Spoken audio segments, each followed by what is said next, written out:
I want to bring you the latest information that we have as we've been able to put together some detailed information, and we'll go through it.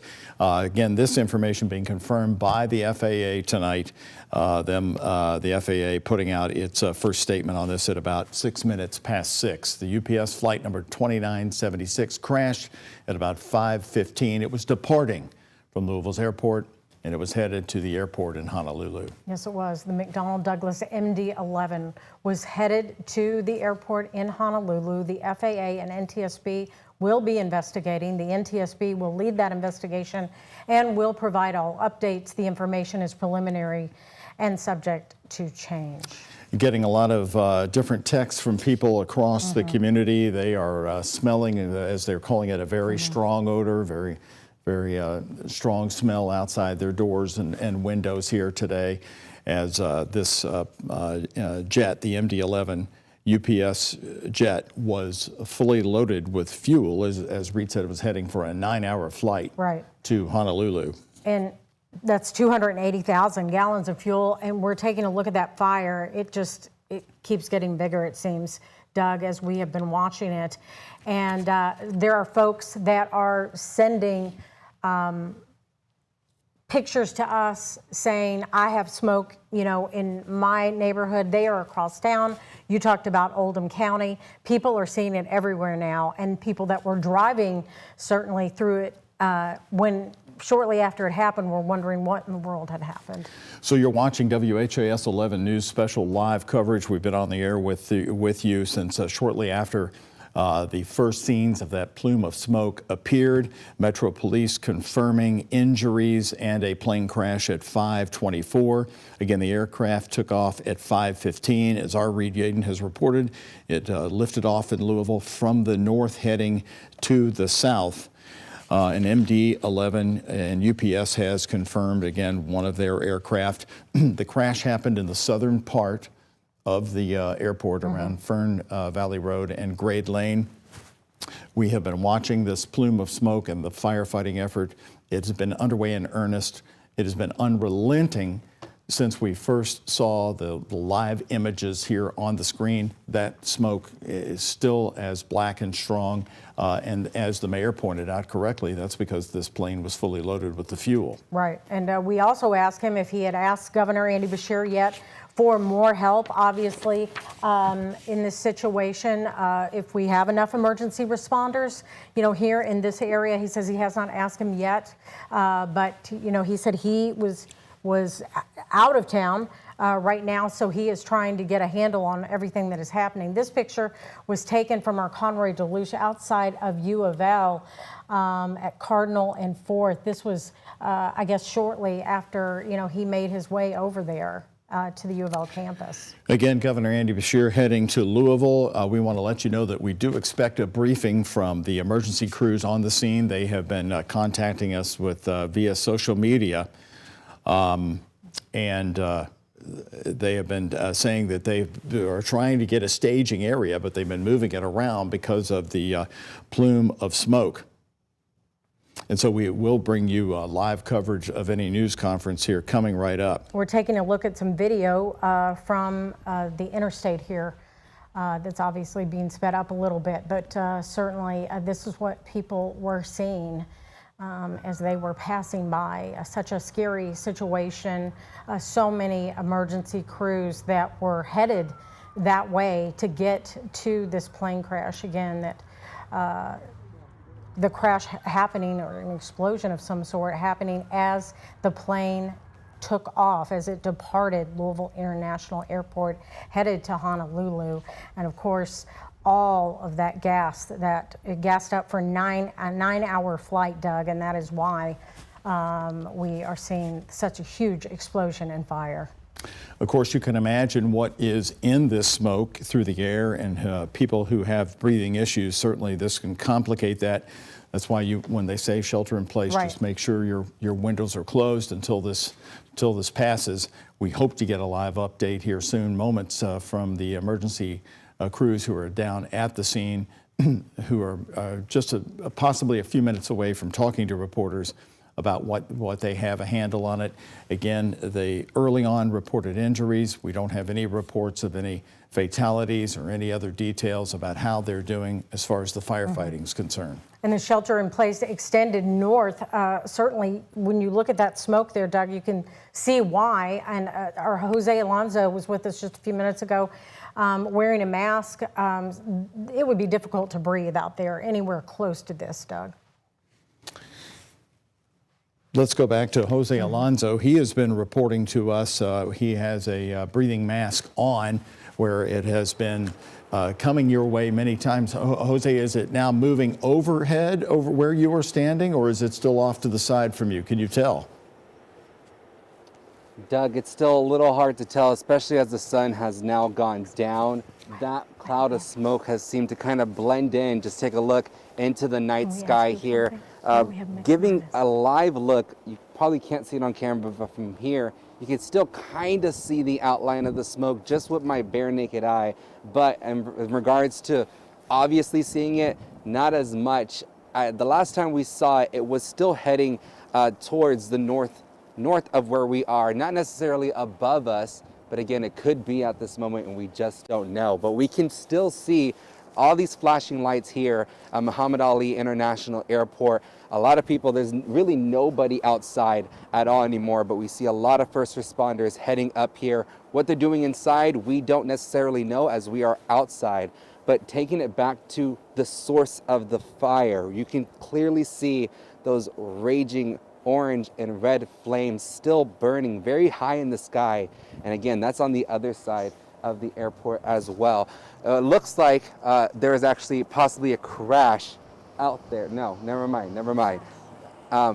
Ash is falling on us is what my photojournalist Aspen Hester is telling me. We're starting to see some ash in this area. So this could be right on top of us. Actually, yeah, I can actually now start seeing that ash falling in the sky. It's not big or significant right now, but we did see little pieces falling at this moment. So Doug, we're going to keep these masks on as we don't know what's in that air other than that gasoline that's burning.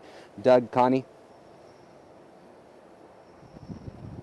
You were looking back at the emergency response crews. Can you tell from your vantage point or in the camera, is it mostly Louisville Metro? Do we have agencies from other counties that are in there helping them? What are you able to see from your vantage point?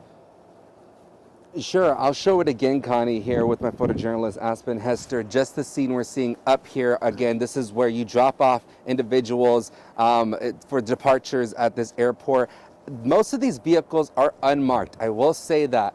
I saw one marked vehicle. It didn't clearly look like an LMPD vehicle to me. It might have been airport security, but most of these vehicles out here are unmarked. But I am seeing one of those unmarked vehicles, possibly an officer down there with a dog as well, just searching the area in general. So again, we don't know necessarily what exactly is going on inside at this moment, but a heavy police presence there. Doug, Connie?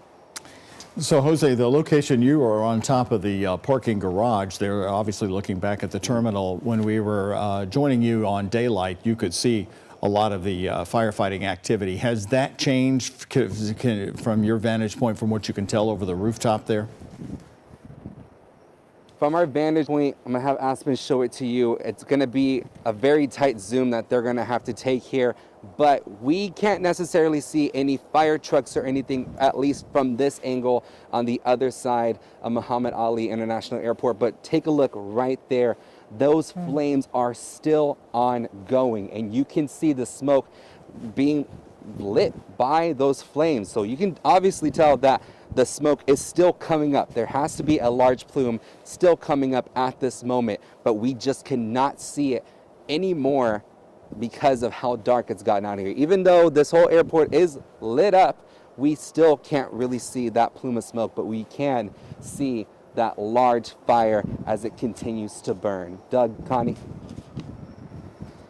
Okay. Okay, Jose, thank you very much. Again, as we are on with you here at 6:37 p.m., we're in a holding pattern. We're waiting a news conference any minute now from the authorities there on the scene, maybe to give us the first briefing. But so far, we have obviously heard from Kentucky Governor Andy Beshear, who is on his way to Louisville. Mayor Craig Greenberg, who confirmed that the flight, of course, was full of fuel. It was getting ready for a 9-hour flight as it was taking off from the north, from our airport to the south. These are some of the earlier scenes. Yeah, these are some videos sent to us by viewers who saw this all happening when this first started, Doug, when we first started reporting on it.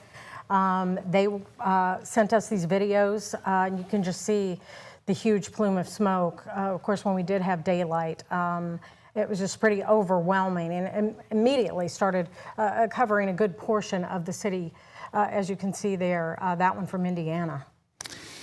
Of course, the shelter in place was first put in at about 5:39 tonight, and it was originally for 5 miles of all direction to the airport. Now that's been extended right north to the Ohio River as the wind shifted from the south, moving that plume directly north. Right, and as Mallory mentioned earlier, while the wind is not an issue right now, overnight into the morning and tomorrow, the wind is really going to be kicking up. So that could be problematic, certainly for the emergency responders that are dealing with this right now and are trying, to conduct a rescue mission at this point. And certainly they've got a tough job ahead as we've got this dark night out there as we, have these shorter days now, of course, which started this week. Of course, it was just a couple of weeks ago at our airport where there was a large training session. They always let everybody know that in case you're driving by I-65, so that you're not worried. It's a training session.